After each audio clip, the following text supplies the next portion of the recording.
Neymar, Rivaldo সহ সব ব্রাজিলিয়ানদের record ভেঙে ইতিহাস গড়লেন রাফিনিয়া। সুপার 16-এ 9 ম্যাচেই 11 গোল করলেন এই ব্রাজিলিয়ান। রাফিনিয়ার রেকর্ড গড়ার দিনে লামিন পেদ্রিদের ম্যাজিক্যাল পারফরমেন্সে জয় পেয়েছে বার্সেলোনা। রাফিনিয়ার রেকর্ড ও লামিনের ম্যাজিক নিয়ে বিস্তারিত জানাবো প্রতিবেদনে। সবেমাত্র শেষ হলো চ্যাম্পিয়ন্স লিগে নিজেদের রাউন্ড অফ 16, এখনও কোয়ার্টার ফাইনালে বাকি। সেখানে জিতলে সেমিফাইনাল কিংবা ফাইনাল, অথচ এই ম্যাচগুলোকে হাতে রেখেই রাফিনিয়ারা ইতিমধ্যে যা করেছেন তা করতে পারেনি ব্রাজিলের ইতিহাসের অন্য কোনো খেলোয়াড়। এখন পর্যন্ত এক মৌসুমে 10টির বেশি চ্যাম্পিয়ন্স লিগে গোল নেই অন্য কোনো ব্রাজিলিয়ানের। আর বেনফিকার বিপক্ষে গত রাতে প্রথম গোলের পর 42 মিনিটে আরও একটি গোল করেছেন রাফিনিয়া। এবারের চ্যাম্পিয়ন্স লিগে এটি তার 11তম গোল, যা আসরের সর্বোচ্চ। তবে রেকর্ডটা হয়েছে ব্রাজিলের দিক থেকে।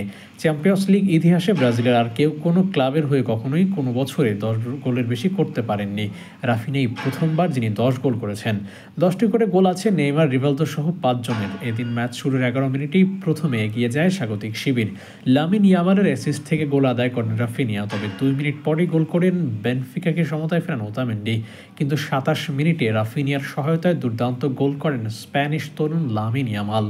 এই গোলেই রেকর্ড গড়েছেন ইয়ামাল। 17 বছর 241 দিন বয়সী এই ফরওয়ার্ডই এখন চ্যাম্পিয়ন্স লিগের একই ম্যাচে গোল এবং অ্যাসিস্ট করা সবচেয়ে কম বয়সী ফুটবলার। ইয়ামাল ভেঙেছেন 2014 সালে এফসি বাসেলের হয়ে ব্রিল এম্বোলোর 17 বছর 263 দিন বয়সে গোল অ্যাসিস্টের রেকর্ড।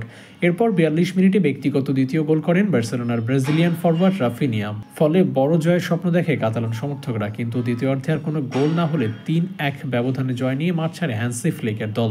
আর 2 লেগে মিলিয়ে 4-1 ব্যবধানে জিতে সবার আগে ইউরোপ সেরার এই টুর্নামেন্টের কোয়ার্টার ফাইনালে পৌঁছে যায় বার্সেলোনা।